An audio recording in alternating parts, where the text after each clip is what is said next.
Hop. Bonjour à tous. Bonjour à ceux qui sont déjà inscrits sur le webinaire.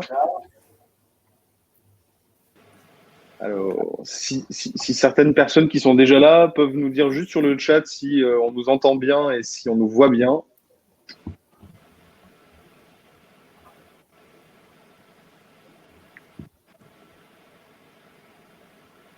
Normalement, ça devrait aller, mais...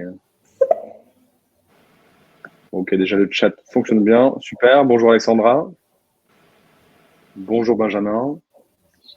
Et Florian. Bonjour à tous. Bonjour à tous. Ça fait quand même un peu un animateur de radio qui dit bonjour. Bon, pour ceux qui sont arrivés, on va attendre quelques minutes encore que tout le monde puisse participer, qu'on puisse avoir tout le monde avant de démarrer.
Bon, il est 32, on va démarrer dans une petite minute.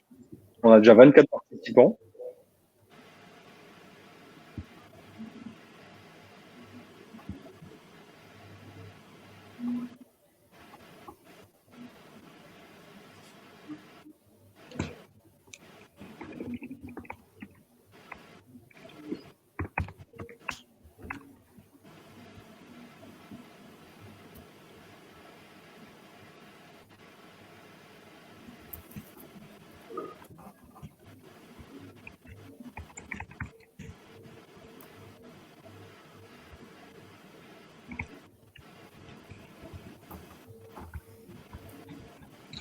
Hop, ok, bon, et on va démarrer gentiment. Alors, juste pour rappel, pour les intervenants, l'idée c'est peut-être de couper votre micro pendant que quelqu'un parle, en fait, pour éviter les petits sons parasites et pour que ce soit le plus confortable possible. Donc, bonjour à tous, là on est quasiment 30, donc bienvenue à tous. Sujet du webinar, donc organisé par Agicap, qui est un outil de gestion de trésorerie, et Snapshift. Donc l'idée et le sujet de ce webinaire, c'est votre restaurant est une entreprise, quel pilotage financier pour sa réussite? Donc, bon, alors, certaines informations relatives simplement pour démarrer au webinaire. Donc, évidemment, ce webinaire est enregistré et vous recevrez automatiquement le replay par mail. La deuxième chose, c'est que vous avez une fenêtre de chat pour échanger en direct avec nous. Il faut absolument pas hésiter. Et vous voyez qu'on a un membre Agicap Team qui pourra répondre à toutes les questions et toutes les interventions qu'il puisse y avoir. Et puis, on pourra aussi en parler au webinaire là-dessus. Et puis, vous avez aussi un onglet questions. Vous pouvez poser toutes vos questions dans l'espace réservé sur la droite, dans l'onglet juste à côté du chat. Ça, ce sera pour la fin du webinaire. Et on va présenter un petit peu le sommaire. Donc, voilà l'agenda de ce webinaire. Dans un premier temps, on va tous se présenter. Donc, le tour de table des intervenants et des modérateurs. Et ensuite, on parlera de différents sujets qui concernent évidemment la restauration, en parallèle avec déjà le contexte et ensuite la gestion du cash. Donc, premier sujet sera les différentes organisations qu'on peut y avoir entre la comptabilité et la gestion du cash, par exemple, donc sur le pilotage financier. Le deuxième sujet, ce sera les indicateurs clés à suivre au quotidien. Donc ça, on y reviendra pour bien le préciser. Ensuite, ce sera l'optimisation du BFR. Donc, quand on parle de BFR, évidemment, sur la restauration, c'est pas un BFR positif, mais l'idée, c'est de pouvoir se dire quand est-ce qu'on achète les stocks, quand est-ce qu'on les vend, et puis essayer d'optimiser cette partie-là. Ensuite, quels outils sont à disposition et certains sont utilisés par les intervenants d'aujourd'hui. Et puis ensuite, certains conseils sur la réserve de cash, donc avant et après le contexte sanitaire qu'on connaît tous. Voilà, donc moi, pour me présenter rapidement et pour présenter donc les modérateurs, nous sommes deux aujourd'hui, François et moi-même. Donc moi, je suis Sales Manager chez Agicap. Je suis arrivé il y a quasiment 2 ans maintenant et différents postes du sourcing jusqu'à la signature des contrats. Voilà, donc ça fait un peu plus de 2 ans. Quand je suis arrivé chez Agicap, on était 14, aujourd'hui on est 200. Donc voilà, j'ai assisté à l'évolution de la boîte. François, si tu veux te présenter. Ouais, bonjour à tous et merci à nos 3 intervenants. Donc François, je suis responsable financier chez Snapshift. Donc on s'est dit que pour modérer, animer un webinaire sur le pilotage financier, c'était intéressant qu'il y ait un membre de la finance de Snapshift.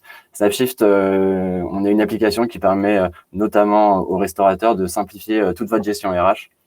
De la même façon, rapidement, on est en pleine croissance. Je suis arrivé il y a 8 mois et on a déjà doublé le nombre de collaborateurs également chez Snapshift. Voilà. Merci à tous. Super, merci François.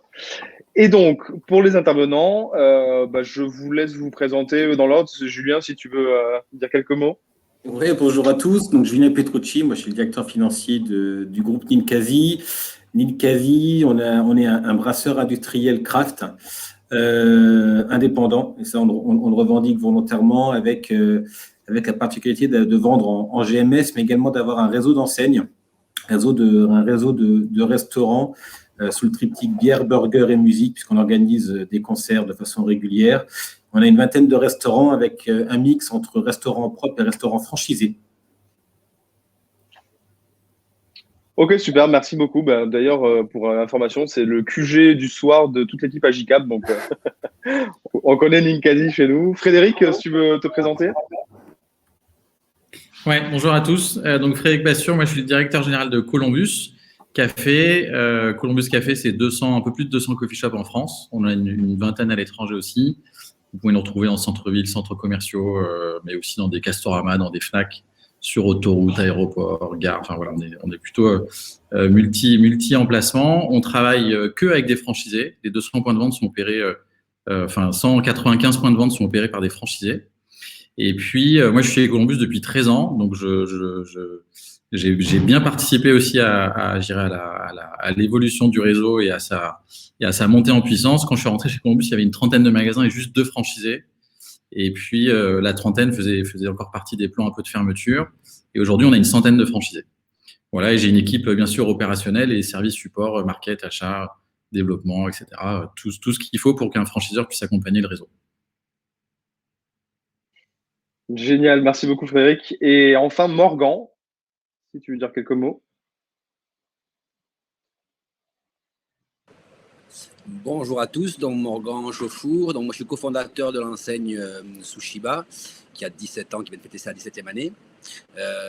Donc nous on est spécialisé dans la vente en emporté en livraison de sushi et on a doucement glissé avec le temps. Donc aujourd'hui on n'est pas en dark kitchen mais on a une carte qui est légèrement étoffée avec plusieurs spécialités et donc on a une quarantaine de collaborateurs, 4 points de vente parisiens. Voilà pour notre enseigne. Ok, super. Bienvenue à tous les 3. Merci beaucoup d'avoir accepté de participer à ce tour de table. Donc, pour rappel des sujets, Donc là, l'idée, c'est de pouvoir échanger un peu sur les différentes organisations, sur le pilotage financier. Donc bon, là-dessus, on peut un peu démarrer les échanges.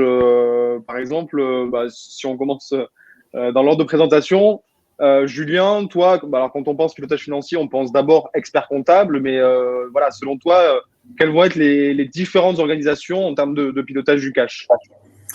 Alors, nous, du coup, chez Linkasi, nos franchisés, on ne leur impose pas un expert comptable, on n'a pas de contrat avec des experts comptables. La seule chose qu'on leur demande, parce qu'on a différents profils de franchisés, c'est d'avoir un expert comptable qui déjà les connaît eux, qui connaît aussi le métier du commerce retail. Et c'est extrêmement intéressant dans une phase de démarrage d'activité, surtout pour des gens qui sont en reconversion professionnelle, d'avoir ce genre de conseils à ses côtés, qui va permettre de pouvoir aussi avoir tout de suite des petits indicateurs gérés par l'expert comptable, et puis on va en discuter un petit peu après, qui peuvent être gérés directement par l'exploitant. Des petits indicateurs simples qui permettent de savoir si on est dans les rails ou pas, avant de parfaire sa connaissance financière, son pilotage, sa compréhension du business model de son point de vente, pour pouvoir affiner au fur et à mesure. Ok.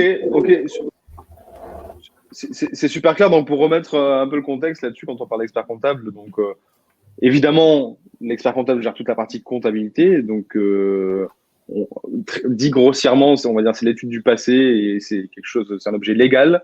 Différence de le pilotage du cash qui pourrait être, on va dire, des prévisions de trésorerie faites dans l'avenir en vérifiant si au niveau des comptes bancaires ça suit ce qu'on avait prévu.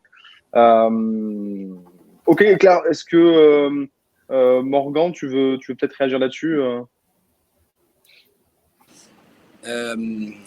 Nous, en fait, on n'a pas du tout la même organisation puisqu'on n'est pas une grande enseigne. Donc, moi, mon expert comptable, jusqu'à parce qu'aujourd'hui, il me sort un bilan et on a un point de situation. On avait un point de situation, on va dire, au semestre. Donc, et nous, on a une comptable en interne. Et donc, on faisait, nous, des petits points de situation pour savoir où c'est qu'on en était, pour savoir comment l'entreprise se portait. Et c'est moi qui faisais, avec mon bon père de famille, j'avais mon petit tableur Excel et je gérais mes entrées de trésor. Avec ma banque, je m'étais fait tout un petit programme pour savoir si, à jour J, comment j'étais par rapport à mes potentielles sorties, à mes potentielles rentrées. Je faisais des projections et donc j'avais quelque chose d'à peu près cohérent, mais jamais avec un reporting vraiment un petit peu poussé avec de l'analytique. Ce qu'on a fait, on a fait évoluer cette solution petit à petit en intégrant un nouveau collaborateur chez nous depuis 2 ans. Et donc c'est pour ça qu'il y a ensuite aujourd'hui l'expert comptable chez nous n'était pas quelqu'un qui nous aidait à piloter notre entreprise, on le faisait vraiment en interne et on continue à le faire en interne toujours. Ok, donc c'est très clair. Effectivement, on voit souvent le cas de figure où il peut y avoir un expert comptable qui remplit ses missions légales et puis parfois des experts comptables, comme tu disais Julien, qui connaissent les personnes et qui vont peut-être un petit peu plus loin en tout cas pour aider dans la gestion. Frédéric, là-dessus, tu veux peut-être rebondir Non, je rejoins ce qui a été dit. J'insisterai sur un point important, surtout quand on est en reconversion, quand on fait un modèle de franchise, c'est de choisir ou de recommander un expert comptable qui connaît l'activité.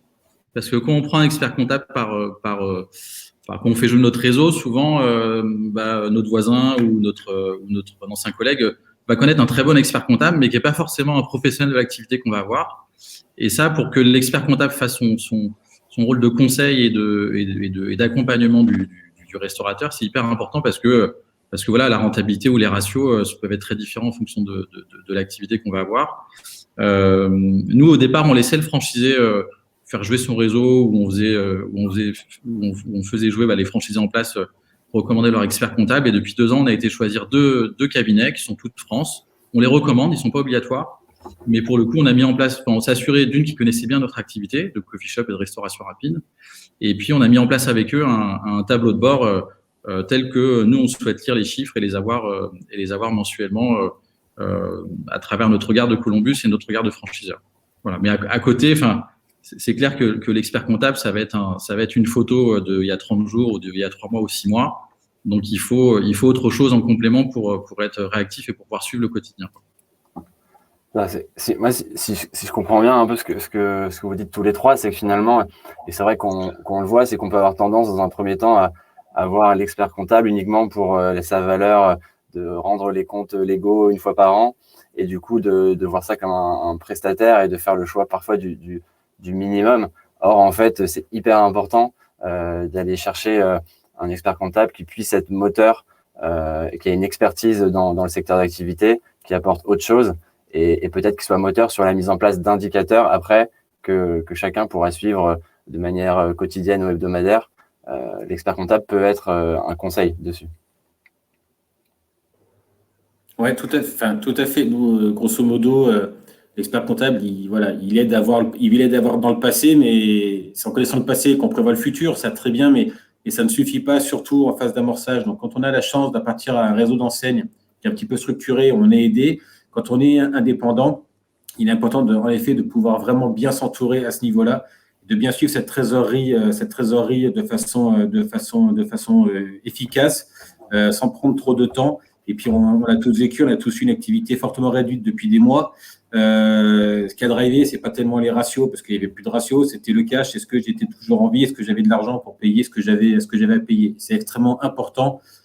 Sur la première chose à faire, c'est mon ancienne vie de trésorier, donc je prêche pour ma paroisse, bien sûr. C'est vraiment de pouvoir piloter le cash et de s'assurer que je n'ai pas de contraintes de cash à court terme pour pouvoir exploiter mon point de vente. Ouais. Et ça justement, donc ça rebondit un peu sur justement cette deuxième partie qui est donc au-delà de l'expert comptable qui permet de regarder dans le rétro, c'est quels indicateurs, mais comme tu dis, pas que indicateurs, comment je peux piloter à la semaine, au quotidien, pour être sûr que j'ai mon business entre les mains. Donc toi, la première chose dont tu as parlé qui c'est vrai est clé, c'est le cash. Concrètement, comment moi, restaurateur, au quotidien, comment je peux savoir si j'ai du cash suffisant pour tenir, si je le pilote bien, s'il y a des alertes, comment je peux le piloter? Alors, ce que nous, quand je forme les personnes en interne, que ce soit franchisé ou restaurant propre, il n'y a pas de distinction.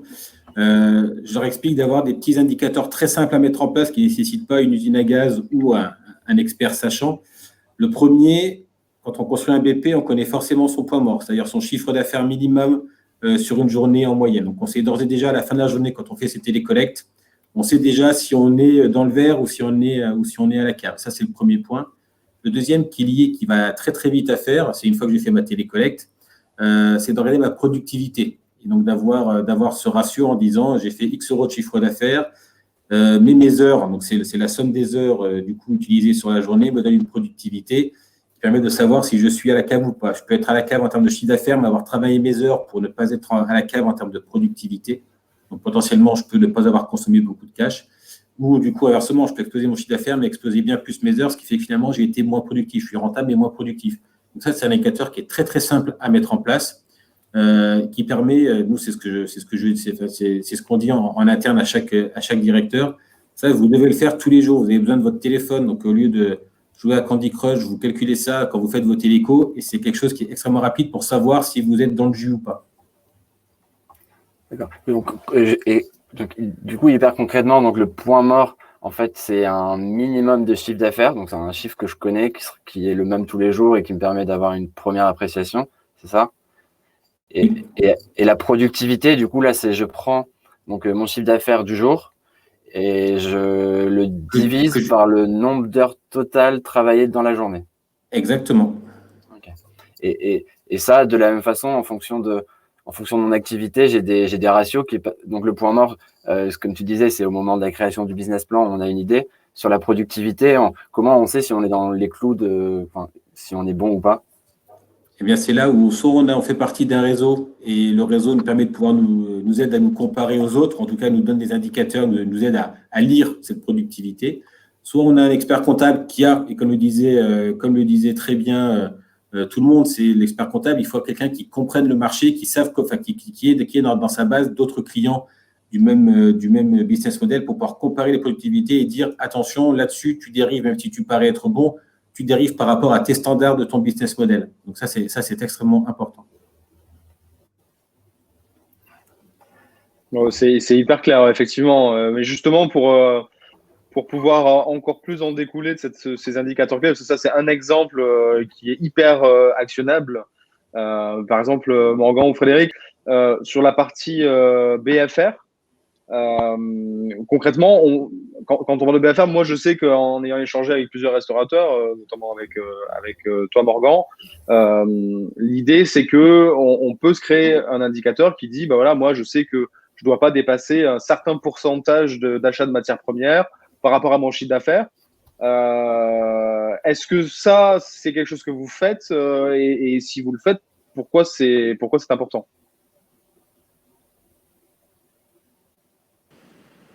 Ouais, on le fait, et d'ailleurs c'est même essentiel parce que déjà ça permet en même temps d'avoir des espèces de routine. Ça veut dire qu'on fait attention à ses stocks, on ne surstocke pas, on regarde en fonction de la typicité. Alors, en général, quand on va rentrer dans l'été, on va pas rentrer des choses qu'on vend plus en hiver. Voilà, ça nous oblige à une routine. En tout cas, ça oblige nos responsables de boutique à s'intéresser à ce qu'ils font, parce que eux, ils n'ont pas ces outils de pilotage, puisque nous, on est la tête et on est les bras en même temps, puisqu'on est en même temps au four et au moulin, mais on a quand même des collaborateurs qui sont sur place qui comprennent pas toujours ce qu'on fait. Donc, on essaie de leur donner une espèce de routine. On les oblige à, même s'ils voient pas vraiment ce qu'ils font, et c'est peut-être des fois un défaut, parce que s'ils pouvaient voir un petit peu s'ils ont bien travaillé ou mal travaillé, ça les fait motiver ou les démotiver peut-être plus, mais en tout cas, c'est pas ce qu'on fait chez nous. On est une structure, donc on ne communique pas forcément tous nos chiffres, mais en tout cas, ça oblige à une routine et à un suivi au quotidien de ce qu'on fait, de ne pas partir trop dans tous les sens, et effectivement de gérer son cash en fonction de ses besoins. Ok, ouais, donc c'est ça. Sur ce ratio, finalement, on ne fait pas que le rétro-analyser, mais l'idée, c'est de pouvoir aussi suivre ce ratio en live pour prendre des décisions rapidement, quoi. Frédéric, vous avez le même genre d'utilisation ou c'est un peu différent pour Columbus Café C'est un peu différent, mais l'objectif est le même et je dirais la lecture est la même. Nous, on est plutôt à partir du prévisionnel qui est fait, et puis après, c'est l'actualiser en direct à la semaine en se mettant des budgets d'achat de marchandises, des budgets d'heures à planifier en fonction du chiffre qui a été prévu. Enfin, c'est entre l'historique qu'on a et puis se projeter à 1 semaine, 2 semaines, 3 semaines. Alors, pas trop non plus parce que l'activité peut changer très vite et puis il faut être réactif. Mais c'est comme ça que ça peut permettre aux franchises de dire dans 1 mois, je vais devoir embaucher quelqu'un parce que j'ai un tel qui part ou mon chiffre d'affaires augmente. Donc, combien d'heures je recrute? Est-ce que je recrute plutôt un étudiant pour le week-end ou est-ce que ce sera plutôt un 25 heures, un 30 heures? Donc, ça va.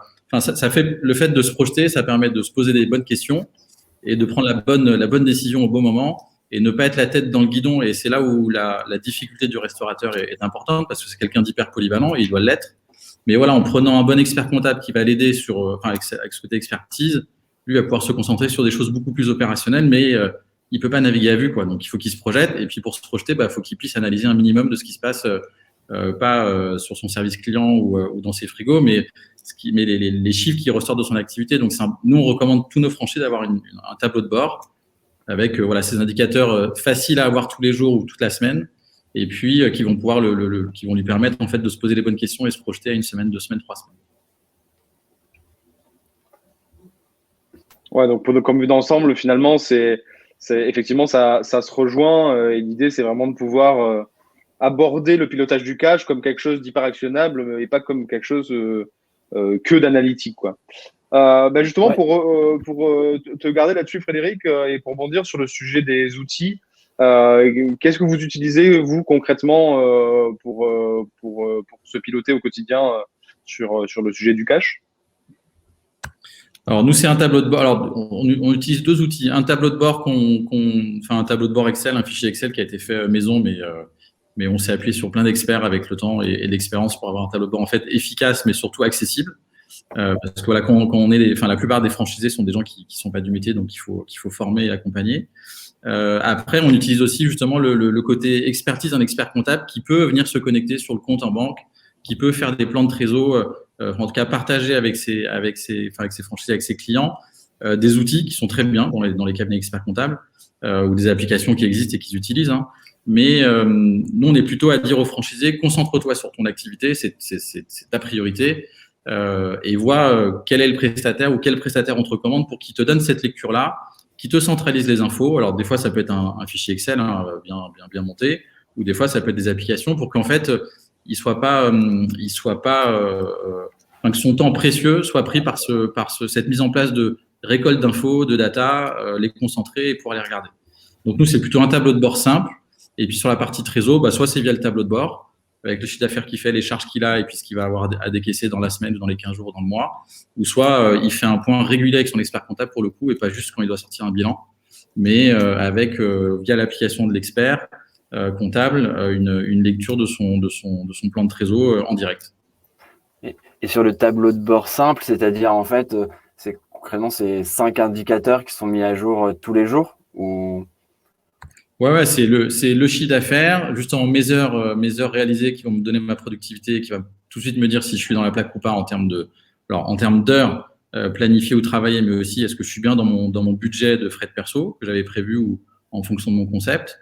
Une fois par mois, il va renseigner tous ses achats et il va tout de suite voir le poids de ses achats par rapport à son activité. Est-ce que c'est en phase de l'indicateur qui s'était projeté dans son business plan ou de l'indicateur qui est donné par son réseau. Et puis, va venir en découler toutes les charges, tout ce qu'il a à payer chaque jour, chaque semaine, chaque mois.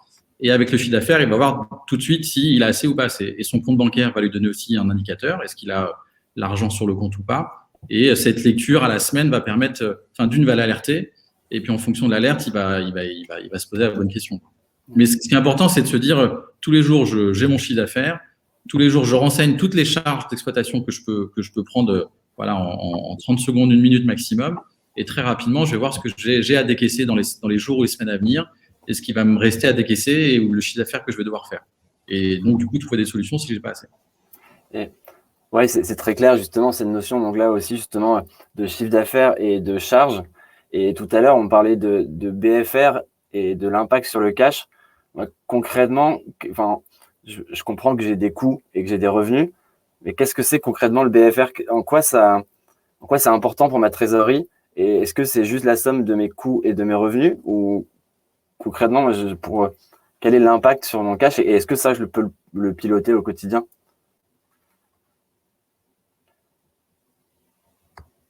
Je vais répondre, mais je vais apporter moi une réponse un peu plus large, parce que c'est pas là où je suis le plus expert. Je suis quand même quelqu'un de polyvalent, mais ce besoin de fonds de roulement, en fait, ça va représenter dans les grandes lignes ce que va devoir sortir l'exploitation, ce que va devoir payer l'exploitation, et donc ce besoin de fonds de roulement, en fait, ce besoin de cash que va avoir besoin le magasin pour ouvrir tous les matins, servir ses clients, acheter la marchandise nécessaire pour faire son chiffre, payer les salaires en fin de mois et en fait avoir un peu d'avance, ne pas attendre le chiffre d'affaires encaissé et ce que je vais déposer en banque pour pouvoir payer mes factures, mais voilà, avoir cette avance qui va me permettre de pouvoir me projeter quelques semaines et de pouvoir anticiper ce qui va se passer. Mais ça, peut-être que je pense que Julien, c'est plus son quotidien, il sera plus en détail que moi. Ouais, merci Fred. Ouais, le BFR, je kiffe. J'adore ça. On a la chance, nous, dans la restauration, d'avoir un BFR négatif structurellement, puisque du coup, on encaisse plus vite que ce que l'on ne dépense normalement. Enfin, normalement, je dis bien. Donc, on a la chance, de par notre activité, de façon mathématique, de générer du cash. C'est-à-dire que je vais encaisser les télécollectes le lendemain, mes tickets resto à plus ou moins long terme, selon comment je gère. Mais en tout cas, on a un encaissement qui est très rapide et des paiements qui sont moyennes à 30 jours. Ce qui permet mécaniquement, du coup, de générer un BFR négatif qui nous amène un complément de cash. Donc ça, c'est d'une part intéressant et on a pas mal de personnes dans le réseau qui gèrent les restaurants en sachant ce BFR négatif, qui ont eu d'autres vies par le passé où ils étaient plutôt dans un mode avec un BFR qui consomme de l'argent, c'est-à-dire que j'encaisse plus tard que ce que je ne dois dépenser, parce que je stocke, je produis sur du long terme. Et donc, ils passent dans un mode où, de toute façon, mon activité génère de l'argent. Donc, en fait, ça ne sert à rien que je me pose beaucoup de questions sur ma trésorerie, parce que de toute façon, mon activité génère. Et c'est là où on arrive à des situations qui sont parfois compliquées. On a eu le cas au Nicasie avec un franchisé qu'on a particulièrement accompagné là-dessus. On a eu des dérives au fur et à mesure, c'est-à-dire que je commence à moins gérer mes encaissements clients. Je commence à donner des délais de paiement à mes clients. Doumé, tu marques. Je viens de Corse, donc je peux le dire tranquillement. Ça marche assez comme ça. Je commence à moins bien gérer mes stocks. C'est-à-dire que je commence à surstocker, je commence à acheter des grosses commandes pour avoir une remise, mais du coup, je vais avoir des pertes. Donc, je vais sortir de l'argent que je n'aurais pas produit et vendu. Ce qui va venir impacter mes résultats, mais qui va venir impacter du coup directement mon cash. Et où je commence à moins gérer aussi toute la partie paiement de mes fournisseurs, paiement de mes charges sociales et ainsi de suite. Et je me retrouve dans une spirale où mon activité, si jamais elle peut être en déclin et que mon BFR n'est pas du coup sous contrôle, pour le coup, c'est la spirale qui est fortement négative parce qu'on n'est pas préparé à piloter et on doit, en tout cas, on se met en contrainte de piloter dans un monde où on n'a ni l'habitude ni les bons réflexes. C'est là où on peut avoir des situations très très compliquées pour des restaurateurs ou pour d'autres activités. Donc c'est extrêmement important d'avoir ça en tête.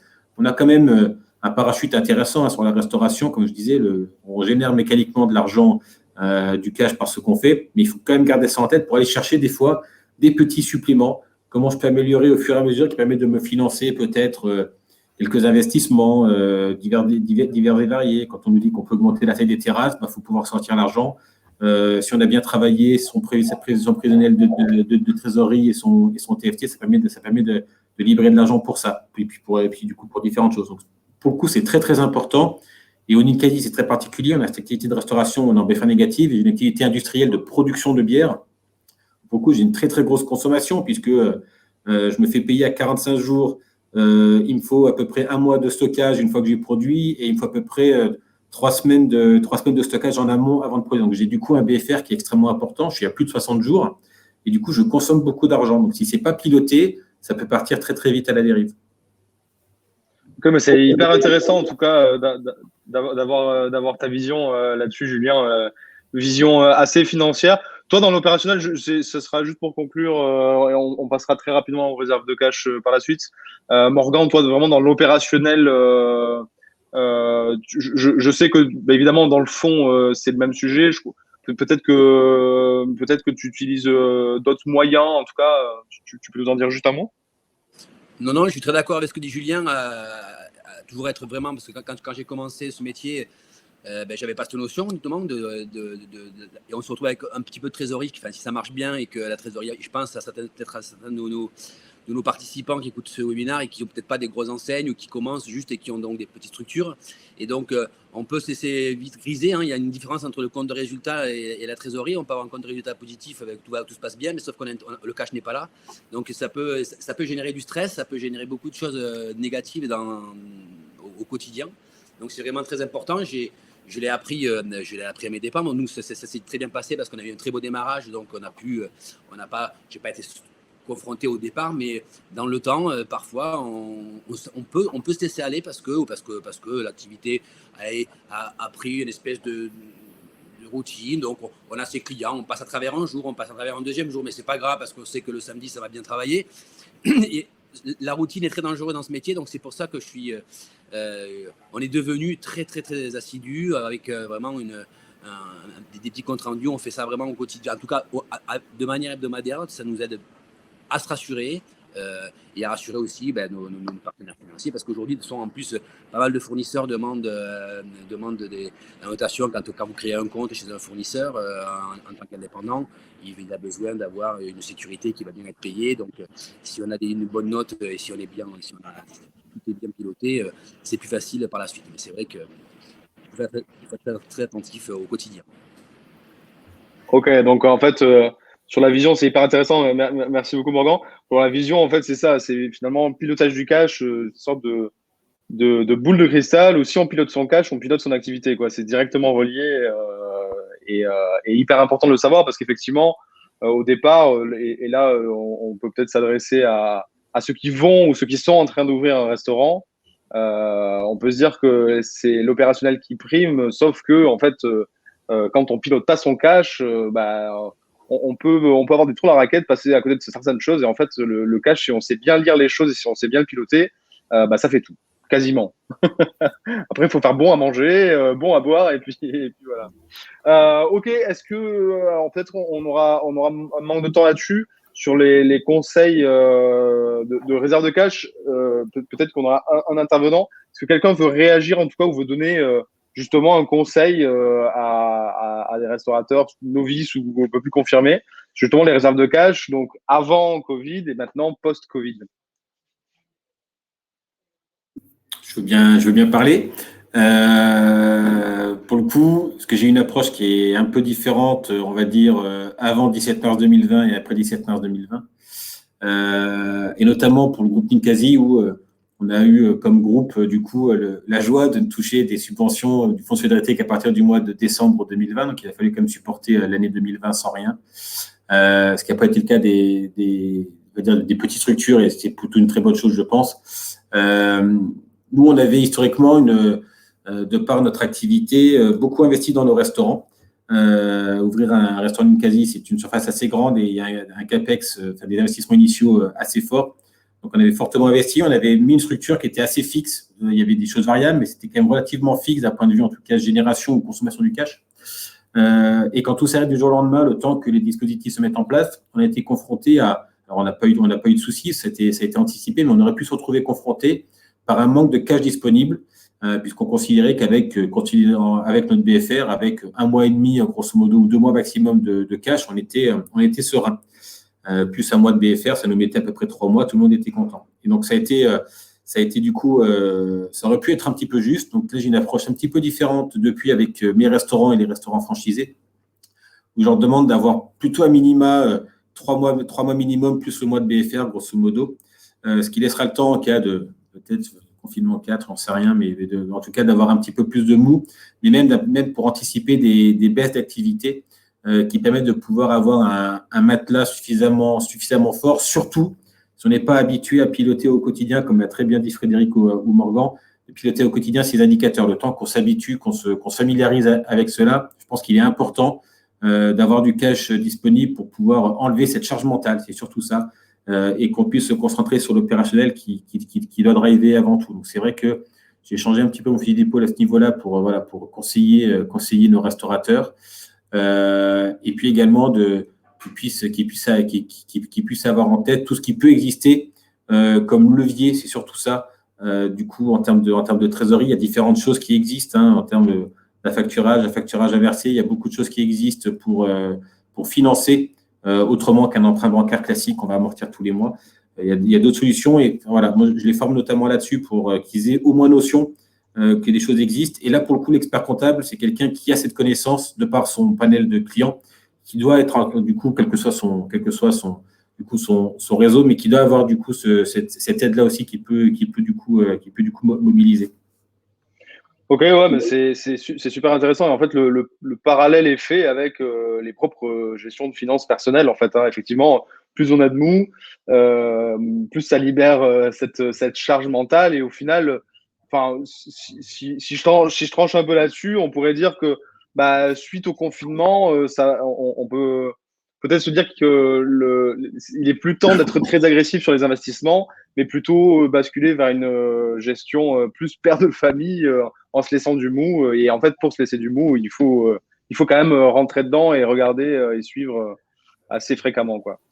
Je me permets juste du coup, parce que je crois que je sais plus si Frédéric ou Morgan qui avait insisté là-dessus sur une gestion saine. C'est extrêmement important, enfin pour tous ceux qui sont indépendants, qui ont mis leurs deniers personnels, c'est un projet d'une vie. Je pense qu'il est très important de gérer ça un bon père de famille. Alors peut-être de passer à côté de certaines opportunités. Par prudence, mais l'objectif, c'est surtout de sécuriser l'investissement personnel, le patrimoine familial. Souvent, on a mis des cautions personnelles sur les fonds de commerce et autres. Donc, c'est quand même extrêmement engageant pour l'entrepreneur. Et mon rôle, en tout cas, à ce niveau-là, c'est vraiment de sécuriser autant que faire se peut et que la charge mentale ne soit pas là. Et je rebondis aussi, je trouvais ça intéressant aussi ce que tu disais tout à l'heure, Julien, c'est qu'en fait, cette gestion, certes en bon père de famille, du pilotage du résultat financier, de ces ratios dont on parlait, en fait, c'est à la fois une charge, on va dire, administrative, c'est la finance, etc. Et finalement, ces optimisations-là, la compréhension de ces ratios et ces optimisations, c'est ce qui permet demain d'avoir peut-être un peu plus de cash disponible et qui permet d'agrandir une terrasse avec des palettes à un moment donné. Donc, en fait, ce bon pilotage, c'est aussi des potentiels investissements demain et donc des impacts business, quoi. C'est comme le disait Frédéric, il disait qu'il avait 200 points de vente pour 100 franchisés, c'est-à-dire qu'ils sont multi-franchisés. Quand on veut se développer, qu'on veut être multi-points de vente, ou tu disais Paris, Morgan, tu en as 4, à un moment donné, il faut se poser ces règles de bonne gestion pour pouvoir se développer sereinement. Et ne pas, surtout l'objectif, c'est pas de se développer et du coup de créer quelque chose qui tourne, mais du coup de venir appauvrir le site précédent parce qu'on n'est plus dedans, parce que c'est mal piloté. Et c'est extrêmement important, je pense. Et Et puis, je confirme ce que tu dis, Julien, parce qu'on a eu jusqu'à 6 points de vente. On était 120 collaborateurs et à un moment donné, donc, de fait, on avait une gestion en holding, donc avec une remontée de trésorerie. Donc, c'était un seul qui payait pour les 6. Comme on n'avait pas ces outils et qu'on n'était peut-être pas assez bienveillant, on n'a peut-être pas fait suffisamment vite attention à ce qu'en fait, certains points de vente ne fonctionnaient pas et c'est les autres qui payaient pour lui. Et ça nous a amené donc à en fermer 2 parce qu'il a fallu réduire la voilure. Et donc, cette expérience-là nous a beaucoup, alors déçus évidemment, mais nous a beaucoup appris pour l'avenir. Et ça nous a donné donc plus d'envie de faire mieux et de mieux s'équiper pour mieux gérer ça. Et pour revenir aux réserves de cash avant et post-Covid, avant, on sait déjà, enfin, moi je ne suis pas sur des emplacements numéro 1, mais on a quand même sur une année, on travaillait sur, grosso modo, avec les vacances scolaires, on travaillait sur presque 9 mois, 9-10 mois, on va dire, de manière correcte. Là, on en a travaillé, nous on a continué à travailler, mais malgré tout, ça a été quand même assez compliqué. Donc, plus que jamais, oui, la trésorerie, au quotidien, son cash, il faut bien le gérer, il faut pas se précipiter, ne pas passer à côté de certaines opportunités, mais ce sont les opportunités, elles reviennent toujours, et d'y aller gentiment et sereinement, ça c'est le gage de tout. bah, c'est hyper intéressant en tout cas. Et en fait, sur le fond, tous les trois, vous êtes super alignés, en tout cas sur ça. Juste pour finir, et je pense que là-dessus, vous serez certainement d'accord avec moi, euh, pour peut-être les restaurateurs qui envisagent de franchiser leur marque, c'est aussi de se dire, bah, en fait, quand on est franchiseur et qu'on gère bien sa trésorerie, on le transmet aussi à ses franchisés.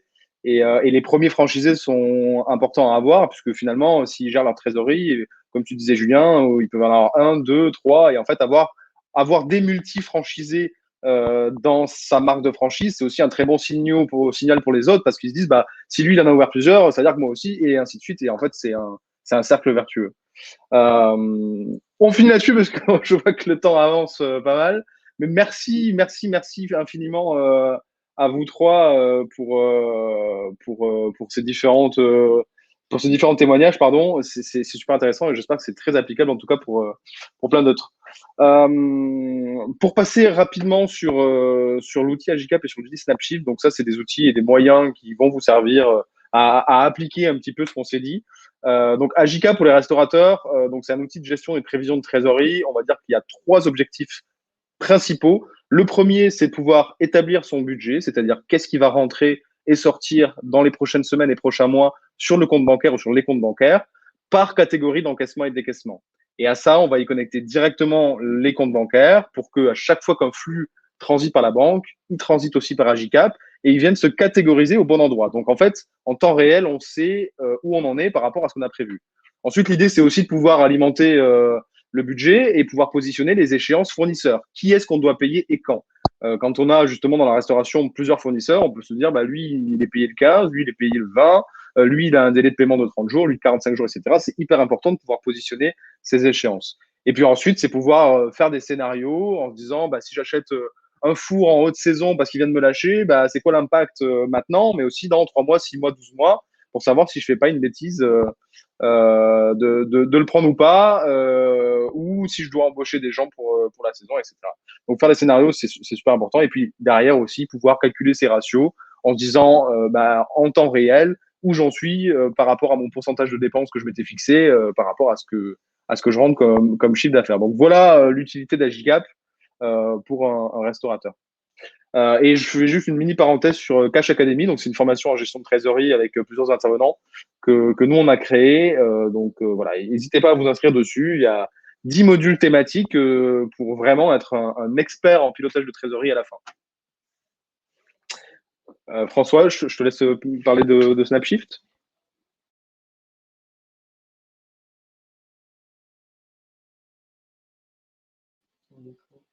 Ou pas, d'ailleurs, pour toi, alors tu as le micro coupé. Je pense que tu seras meilleur que moi sur la présentation de Snapshift. Merci. Désolé. Donc on est une application qui vous permet de simplifier tous vos RH, de la planification jusqu'à la paye, en passant par l'édition des contrats, la gestion des absences, le contrôle de la masse salariale. L'idée, c'est vraiment de décomplexifier toute cette gestion administrative RH pour gagner du temps, optimiser vos coûts et du coup se concentrer sur l'essentiel. Et pour faire le lien avec la discussion précédente, justement, le ratio de productivité avec la comparaison de chiffre d'affaires et heures travaillées, c'est quelque chose qui est complètement automatisé grâce à cette intégration dans l'outil de tous les plannings et les heures travaillées. Voilà, donc 2 moyens excellents, on peut le dire, François, pour pouvoir piloter sereinement son activité. Alors, on a une question pour finir sur ce webinaire, donc de Yann. La question de Yann, c'est: est-ce que vous conseillez tous entre 2 et 3 mois de chiffre d'affaires de réserve de trésorerie? Donc toi, Julien, tu en as parlé. Frédéric, Morgan, est-ce que vous le conseillez aussi, ce 2-3 mois d'avance? Ouais, c'est un peu la règle dans la restauration, quoi. C'est 2-3 mois. Après, voilà, ça s'affine, je dirais, mais pour commencer à se donner une idée ou à se projeter, 2-3 mois, ça me paraît prudent. Mais encore une fois, ça s'affine avec les charges qu'on va avoir dans son activité. On est d'accord avec tous les deux aussi, hein, mais ça s'affine. Et puis, en fonction de la saison, il vaut mieux l'avoir parce que de temps en temps, ça va descendre à 2 mois, 1 mois et demi, mais toujours d'avoir. Si tu n'es pas à 3 mois d'avance, ça veut dire que si tu prends 1 mois et demi de retard, tu es déjà à 0. Donc, la sécurité est mère de sûreté. Ouais, exactement. Finissons sur ce vieil adage qui fonctionne très bien. Merci, Morgan. Donc, pour nous contacter, donc je crois qu'il n'y a pas d'autres questions donc là-dessus. Donc, pour nous contacter, donc, François, je te laisse peut-être présenter Nelly. Toujours avec le micro ouvert, François, si tu veux bien. Oui, donc Nelly, qui est responsable commercial chez nous et qui a notamment une expertise dans le secteur de la restauration, donc il se fera un plaisir de vous faire une démonstration de notre produit. Voilà, et pareil pour moi, du coup, si vous voulez en savoir plus sur Agicap, voilà, je suis assez spécialisé en tout cas sur la partie développement commercial des restaurateurs sur Agicap, donc vous pouvez me contacter et de toute façon, on va vous envoyer le replay et toutes les informations nécessaires. Voilà, mais merci beaucoup à tous en tout cas. Julien, Morgan et Frédéric, merci beaucoup François. Merci à tous. Merci à tous. Et puis à très bientôt. Merci. Merci, au revoir. Au revoir. Au revoir.